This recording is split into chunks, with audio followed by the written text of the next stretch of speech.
तो चलिए, हमेशा की तरह बिना फालतू की बकवास ना करते हुए काम की बात करते हैं। गाड़ी के अंदर आप लोग को पता होगा बहुत सारे सिस्टम्स होते हैं, जैसे इलेक्ट्रिक सिस्टम, जैसे पावर विंडो हो गया, इंस्ट्रूमेंट क्लस्टर में जितना कुछ काम कर रहा है उतना। इधर इधर पे पावर स्टेरियो है, स्टेयरिंग के ऊपर कंट्रोलिंग है, म्यूजिक सिस्टम, एसी, ये चार्जर से मैं चार्जिंग कर रहा हूँ, ये काम कर रहा है गाड़ी के। ये देखो भैया, वाइपर काम कर रहे हैं, fog lamp, parking light, main light, अपना डिप्पर, अपर डिप्पर, और पीछे का लाइट, ब्लोअर, रिले, स्टार्टर, और बाकी बहुत सारी चीज़ें होती है। ठीक है ना, छोटी मोटी काफ़ी सारी चीज़ें कनेक्टेड होती है। ये सब जितनी भी चीज़ें, जब जैसा गाड़ी का एक सिंपल पकड़ लीजिए, गाड़ी का म्यूज़िक सिस्टम है, ठीक है ना। ये म्यूज़िक सिस्टम अगर काम नहीं कर रहा है, ठीक है, तो काम नहीं कर रहा है तो अपने को टेंशन आता है, अरे यार काम नहीं कर रहा है मतलब ख़राब हो गया। आप जाओगे मैकेनिक के पास, मैकेनिक्स आपको क्या बोलेंगे, भैया मैकेनिक्स बोले तो इंजन का, इंजन से रिलेटेड जितनी चीज़ें होती है वो काम करते हैं, तो वो बोलेंगे मैं ये काम नहीं करता हूँ, आपको भेजेंगे इलेक्ट्रिशियन के पास। इलेक्ट्रिशियन कौन सा, वो आपका घर के बल्ब बदलने वाला इलेक्ट्रिशियन नहीं है, गाड़ी का इलेक्ट्रिशियन। मैंने आपको सिंपल ये तीन चीज़ें बताया था, ठीक है। इंजन से रिलेटेड जितने भी काम रहेंगे वो मैकेनिक करेगा, ठीक है। इंजन से रिलेटेड जितने भी काम होंगे, इंजन से रिलेटेड मतलब जैसा प्लग हो गया, हीटर प्लग ख़राब हो गए, गाड़ी का इंजन में कुछ काम है गाड़ी का, पिस्टन्स बदलना है गाड़ी के, फाउंडेशन हो गए गाड़ी के, सस्पेंशन हो गए गाड़ी के, शॉकअप्स हो गए गाड़ी के, ठीक है ना। इतने मतलब इंजन से रिलेटेड और बाकी सारे काम होते हैं, जितने भी काम होते हैं वो आपको आपका मैकेनिक करेगा, ठीक है। और इलेक्ट्रिक जो ये काम करते हैं, जैसा म्यूजिक सिस्टम, ये वाइपर, ये डोर, जितने लॉक अनलॉक, जितना भी सिस्टम लाइट वाइट का जितने भी प्रॉब्लम्स है, वो गाड़ी के इलेक्ट्रिशियंस रहते हैं, ठीक है। जो सेल्फ और अल्टरनेटर के भी काम करते हैं वही ये सब काम करते हैं।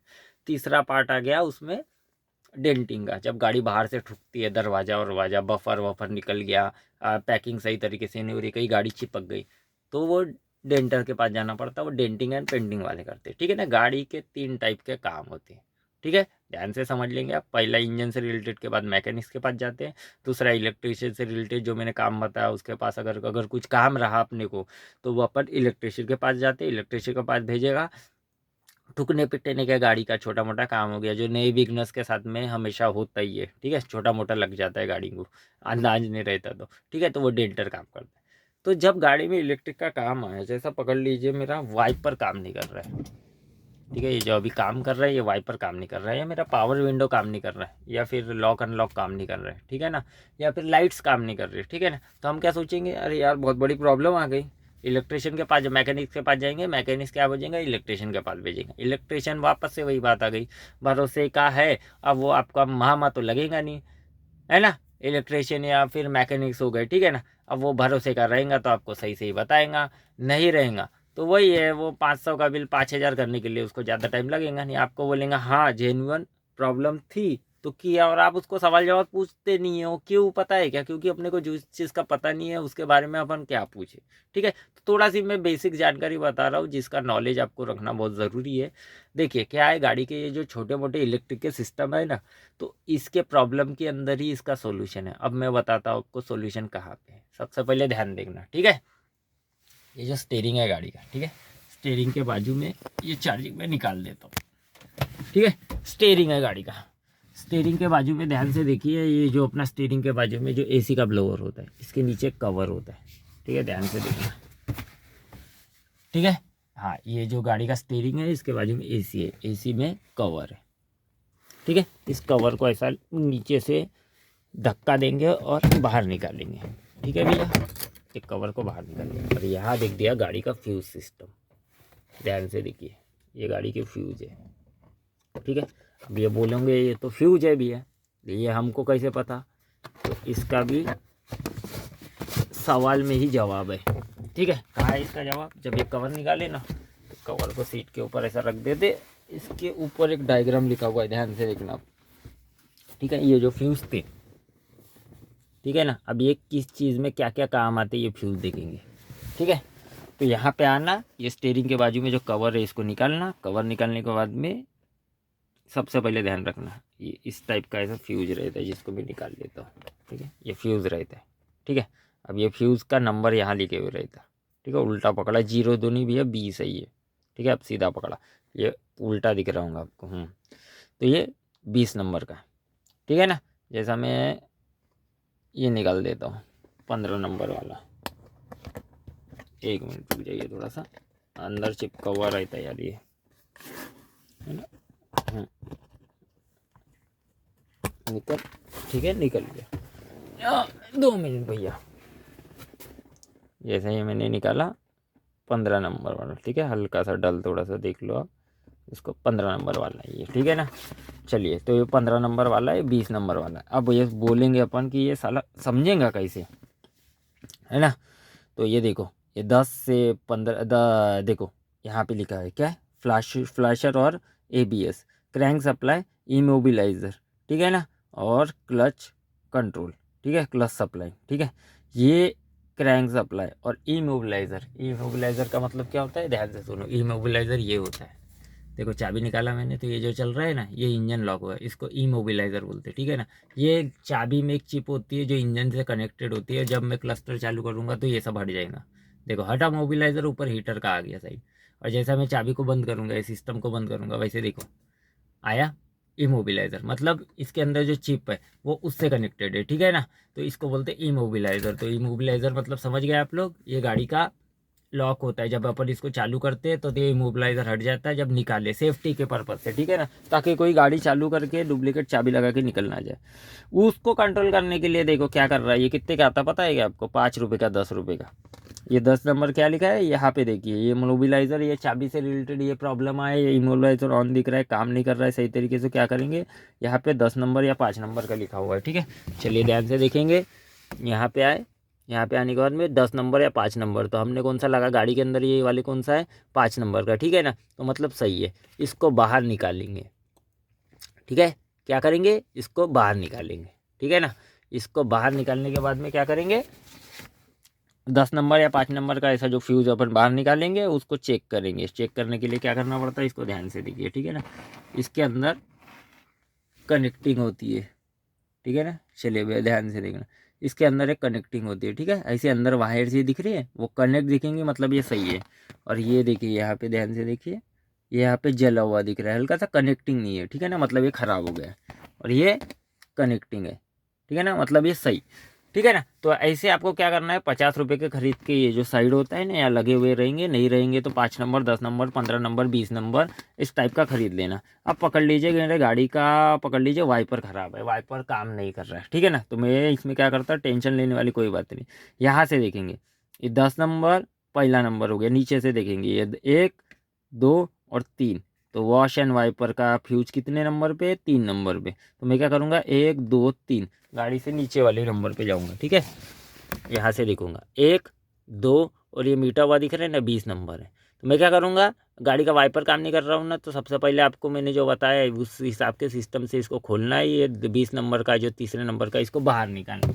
बाहर निकालने के बाद में आप चेक करोगे कि इसकी कनेक्टिंग इसके जैसी चाहिए, इसी इसलिए दिख रही है आपको अंदर से, हाँ ऐसा जुड़ा हुआ चाहिए, ये अंदर का पोर्शन दिख रहा है ना आपको, ये अंदर वाला ये पोर्शन जुड़ा हुआ चाहिए, ठीक है ना। इसको चेक करेंगे, और ये 100% शॉर्ट हुआ रहेगा, ठीक है। कितने का मिलता है, 10 रुपये का, ये ख़राब हो गया। अब क्या करेंगे अपन, हाँ ये अच्छा वाला है, हाँ ये शॉर्ट हो गया होगा, शॉर्ट हो जाता तो ऐसा दिखता, ठीक है ना, काला काला दिखेगा यहाँ अंदर, ठीक है। कनेक्टिंग इसकी टूट गई, जल गई अंदर से, ठीक है ना। तो इसको क्या करेंगे हम लोग, निकाल देंगे, और ऐसा नया वाला जो खरीद के लाए होंगे वो जो गाड़ी के अंदर होंगे, जो खरीद के लाए होंगे, यहाँ पे लगा हुआ रहता है बाजू में, जैसा ये लगा हुआ है, या फिर इसको 5 नंबर, 10 नंबर, 15 नंबर, 20 नंबर जैसा मैंने बताया, उसको खरीद के रख लेंगे, और इसको पकड़ेंगे। और ये वाइपर कौन से नंबर पे था, 1, हाँ यहाँ पे देख लो, 1, 2, 3। तो क्या करूँगा, इधर आऊँगा मैं, इधर आने के बाद में 1, 2 और 3 नंबर को निकालूंगा, ये जो ख़राब हो गया होगा इसको निकाल दूंगा, और ये जो अच्छा वाला रहेगा इसको लगा दूंगा। सिंपल बात है, अच्छा वाला जो है उसको मैं लगा दूंगा। लगाने के बाद मैं गाड़ी बंद करूंगा, बंद करने के बाद चालू करूंगा, चालू करने के बाद वाइपर को चेक करूंगा, ठीक है। वाइपर काम करना चालू हो गया, उसके नीचे ध्यान से समझिए, ठीक है ना। एसी ब्लोअर मोटर का है। तो ये चौथे नंबर एसी ब्लोअर मोटर का अगर ख़राब हो गई या प्रॉब्लम कर रही है तो सबसे पहले यहीं पे अपन ये डायग्राम निकालेंगे, उसके बाद में चेक करेंगे नीचे से 1 2 3 4, 4 नंबर पे एसी ब्लोअर है, 30 नंबर का फ्यूज होगा उसके अंदर में, ठीक है ना। 30 नंबर के फ्यूज को निकालेंगे, ख़राब हो गया होगा, नया डाल देंगे, चालू हो जाएगा। एसी कंट्रोल इसके अंदर है। अब इस डायग्राम को ध्यान से देखिए, मैं पढ़ता हूँ। रिले कॉइल है, ठीक है, headlamp relay coil, BCM supply, fog lamp, parking lamp का सॉल्यूशन यही। पार्किंग लैम्प लेफ्ट का लेफ्ट, आर एच मतलब राइट हैंड, और पार्किंग लैम्प एल एच मतलब लेफ्ट हैंड हो गया। 5 नंबर का फ्यूज लगता है, खराब हो गया होगा। नीचे से गिनेंगे, कहाँ है 5 नंबर भैया, ये पार्किंग लैम्प का है लेफ्ट हैंड का, ठीक है ना। तो नीचे से गिनेंगे, जो भी नंबर पे आएगा उसको निकालेंगे, नया डाल देंगे, चालू। म्यूज़िक सिस्टम का मैंने एग्जांपल बताया था, ठीक है। म्यूज़िक सिस्टम ख़राब हो गया मेरा, पकड़ लीजिए, काम नहीं कर रहा है। मैं बोलूँगा यार अब कैसी प्रॉब्लम हो गई, मैंने वही बात आ गई, घूम पे भरोसे वाला होगा तो काम करेगा, नहीं होगा तो नहीं करेगा। नीचे से गिनूंगा, 1 2 3 4 5 6 7 8 9 10 11, 11वें नंबर पे म्यूज़िक सिस्टम का फ्यूज है, 5 नंबर का है, ठीक है ना। तो अब क्या करूँगा, 11वें नंबर पे यहाँ पे जाऊँगा, यहाँ से गिनूंगा 11 नंबर, 1 2 3 4 5 6 7 8 9 10 11, आया 11 नंबर मेरा, ओके। 11 नंबर में म्यूजिक सिस्टम मेरा काम नहीं कर रहा हूँ तो 11 नंबर का फ्यूज निकालूंगा। नया फ्यूज जो 5 रुपये का रहता है, जो मेरे पास एक्स्ट्रा में पड़े रहते हैं, आप लोग भी पड़े रखना, 50 रुपये में इतने सारे काफ़ी 15-20 आ जाएंगे आपको, ठीक है ना, दे देता है वो 5 नंबर के फ्यूज को मैं निकालूंगा। हाँ, ये 11वें नंबर पे 5 नंबर वाला था, ठीक है ना। इसको मैं निकालूंगा, निकाल के जो नया खरीद के लगा वो लाऊंगा। लाने के बाद में चारों को चालू करेंगे, चालू करने बंद करेंगे, बंद करने के बाद में दबाएंगे, ठीक है ना। जैसे दबाएंगे वैसे वेलकम चालू हो जाएगा, ठीक है ना। अभी मेरा चालू ही था तो मैंने बता दिया आपको, ठीक है। चलिए इसको म्यूट कर देते, ठीक है। तो म्यूजिक सिस्टम का सॉल्यूशन यहीं पे। मोबाइल चार्जर खराब हो गया, चार्जिंग काम नहीं कर रहा है, तो सॉल्यूशन 15 नंबर का, नीचे से गिनेंगे, 12 नंबर पे आएगा ये, ठीक है ना। गिन लेना ध्यान से, जो भी नंबर पे आएगा उसको निकालेंगे, वो नंबर का ही सेम फ्यूज उसके अंदर डालेंगे, चार्जर चालू हो गया।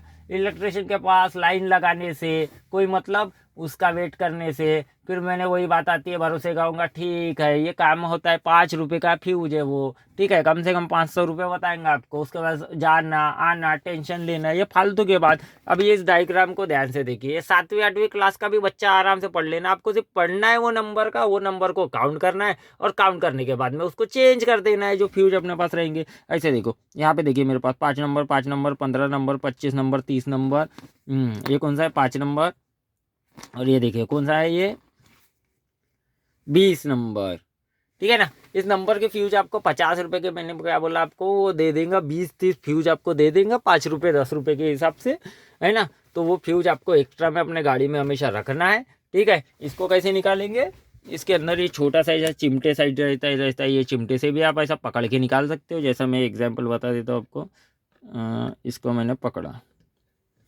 पकड़ के इसको मैंने पकड़ा, अब पकड़ने के बाद इसको खींच दिया, खींचने के बाद में ऐसा पकड़ के ऐसे निकाल सकते हो, पेंचेस से भी निकाल सकते हो, जो भी हाथ से भी निकाल सकते हो, ठीक है ना, ऐसा कोई प्रॉब्लम वाली बात है। तो आपके पास जो भी होगा, जिस भी टाइप का पेंचेस होगा या ऐसा आपको पकड़ मिल गया पकड़ने वाला, तो उससे निकाल लोगे और उसको चेंज कर देंगे। कॉइल का, CDL का, मोबिलाइजर डायग्नोस्टिक, उसके बाद में क्या लिखा हुआ है, crank supply, starter motor, solenoid, starter motor का भी यही पे सॉल्यूशन है भैया। इसके वजह से कम ये जो स्टार्टर मोटर है ना, इसके वजह से कम 5-6 हज़ार 7-8 हज़ार रुपये का बिल लेते हैं ये लोग, ठीक है। प्रॉब्लम का है फ्यूज के अंदर में, ठीक है ना। इलेक्ट्रिशियन के पास जाने से पहले अपना काम है कि इस फ्यूज को चेक करना। 99% प्रॉब्लम ये फ्यूज शॉर्ट होता है, इसी वजह से होता है, मैं बता रहा हूँ आपको। 99 प्रॉब्लम है जो चिल्लर का, ये जो काम है ना, ये छोटे मोटे ये अपन खुद ही कर सकते हैं। समझना क्या है आपको, ये स्टीयरिंग के बाजू में बताया मैंने, कवर जो मैंने खोला हूँ, ये कवर को निकालना है, यहाँ सबसे पहले ये चेक करना है, यही से 99% प्रॉब्लम आपकी सॉल्व हो जाती है। मेन आता है हमें ये प्रॉब्लम है कि हम लोग बोलते हैं ये सब कौन करेगा भैया, ये क्या प्रॉब्लम है, क्या है यार, ये स्टीयरिंग के बाजू से कवर निकालना है। यहाँ पे देखना है आपको कि भैया क्या काम नहीं कर रहा है, मेरा म्यूजिक सिस्टम काम नहीं कर रहा है क्या, मेरा रिले काम नहीं कर रहा है, चार्जिंग काम नहीं कर रहा है, नीचे से या ऊपर से जो भी है वो नंबर काउंट करना करना है, इसको निकालना है और नया वाला जो फ्यूज आपने खरीद के रखे होंगे जो गाड़ी के अंदर अवेलेबल रहता है ऑलरेडी, कभी खोल के देखना आपके गाड़ी में भी होगा, उसको लेना है और यहाँ से डाल देना है। ये इलेक्ट्रिशियन के दुकान में पता है कि आपको, ये मैकेनिक के पास, ये इलेक्ट्रिशियन के दुकान में 5 रुपये 20 रुपये 5 रुपये का 2 रुपये का 10 रुपये का पर पीस के हिसाब से मिल जाएंगे, क्वालिटी के हिसाब से आपको, ठीक है ना। कितने का काम होगा आपका ये 10 रुपये में बस। ये देखिए पूरा डायग्राम बना हुआ है, इसको ध्यान से समझेंगे ऊपर से नीचे तक का। देखिए ऊपर क्या लिखा, हॉर्न, ये देखो हॉर्न। नहीं होगा तो क्या करूँगा, नीचे से गिनूंगा, सबसे पहला वाला नंबर है, ठीक है। कितने नंबर का लगेगा, 15A, ए का मतलब एम्पियर होता है, ठीक है ना, 15A, ठीक है ना। 15 नंबर का फ्यूज मेरा खराब हो गया होगा, इसको निकालूंगा और 15 नंबर का फ्यूज डाल दूंगा, हॉर्न वापस से चालू करना। सिंपल काम है भाई, कितना इजी काम मेरे को बताइए आप। सिर्फ आपको इस चीज़ का समझना है, ठीक है ना। अब आप कभी बाहर रह गए, लाइट्स बंद हो गए, चार्जिंग वार्जिंग काम नहीं कर रही, तो सही में आपको लगता है कि अब उसके एरिया में आपको इलेक्ट्रिशियन अवेलेबल मिल गया तो मिल गया, और नहीं मिला तो है प्रॉब्लम वाली बात। तो इसी चीज़ के लिए ये बेसिक नॉलेज है, ये सब पूरा सिस्टम काम करता है। कभी कभी आपको सेल्फ जो रहेगा ना गाड़ी का, वो सेल्फ भी इसी यही फ्यूज में काम नहीं करता है, ये शॉर्ट हो जाएगा ना भी, ये 5-10 रुपये का ये जो होता है ना फ्यूज, ये शॉर्ट होने के बाद ही ये अपना सब सिस्टम मतलब काम नहीं करता। ये भी ख़राब हो सकता है, उसकी वजह से आपका सेल्फ काम नहीं करेगा। सिर्फ आपको इसको निकालना है, जो आपके गाड़ी में पड़े रहेंगे या जो खरीद के रखे होंगे आपने या ऑलरेडी होंगे, उसको निकालना है और लगा देना है, आपका सेल्फ चालू हो जाएगा। आपका बैटरी से रिलेटेड प्रॉब्लम पूरी सॉल्व, आपके इलेक्ट्रिसिटी से रिलेटेड बाकी पूरे प्रॉब्लम सॉल्व। तो क्या लगता है आप लोगों को, मैंने ये चीज़ बताया, ये सब चीज़ें पहले हमको चेक करना चाहिए। सिंपल सी बात, ये 5वीं 6वीं क्लास का लड़का पढ़ लेगा, ठीक है ना। इसको लेके ये चीज़ को पहले समझना चाहिए, इस चीज़ को पहले करके देखना चाहिए, या डायरेक्ट इलेक्ट्रिशियन के पास जाना चाहिए। पहले इस चीज़ की प्रॉब्लम यहीं पे सॉल्व करनी चाहिए, और इसके फ्यूज डालने के बाद भी नहीं हुआ तो हो सकता है वो जो पार्ट होगा उसके अंदर एरर होगा, तो फिर इलेक्ट्रिशियन के पास जाना और काम करवाना वाजिब बात है, बनता है। लेकिन ये छोटी मोटी प्रॉब्लम अपने खुद से, मतलब इस चीज़ को समझना नहीं, ये फ्यूज से 99% प्रॉब्लम आती है यही कि यही बैठे बैठे ही सॉल्व हो जाती है, कहीं जाने की कोई ज़रूरत नहीं पड़ती है। फिर आप बताइए, है ना। और इलेक्ट्रिशियन अपना मामा तो लगता नहीं है ना, भरोसे वाला। 100 में से मिलेंगे 5 लोग के पहचान के, 95% लोग तो चूना लगा के आएंगे ना। तो इसलिए इसी चीज़ को पहले समझना बहुत ज़रूरी है, ठीक है। इस चीज़ को समझेंगे और समझने के बाद में फिर हम लोग, नहीं अगर वो प्रॉब्लम सॉल्व होंगी तो फिर जाएंगे। अभी गाड़ी का जो डेंटिंग पेंटिंग का जो पार्ट होता है, उसमें छोटे मोटे स्क्रैचेस आ गए तो उसको रिमूव कैसे करना, घर बैठे भी हम लोग को छोटे मोटे स्क्रैचेस को ठीक कर सकते हैं, ठीक है, डोर के अंदर से, उसका मैं पार्ट बनाता हूँ। इसमें अगर भैया मैंने समझाने की कोशिश किया, नहीं समझ में आएगा तो आप मेरे को कमेंट कीजिए, कमेंट में पूछिए। आपने जैसे कमेंट किए ना वैसा ही मैं आपको रिप्लाई करता हूँ, कुछ नहीं समझा तो मैं खुद समझाता हूँ, ठीक है ना। आप मुझे कमेंट कीजिए, इंफॉर्मेशन अच्छी लगेंगी तो मुझे बताइए, मैं गाड़ी का डेंटिंग पेंटिंग का बताता हूँ और बाकी गाड़ी में जितने प्रॉब्लम्स हम सॉल्व कर सकते हैं, ठीक है, उससे रिलेटेड वीडियोस बनाता हूँ और आप लोग के साथ में शेयर करता हूँ।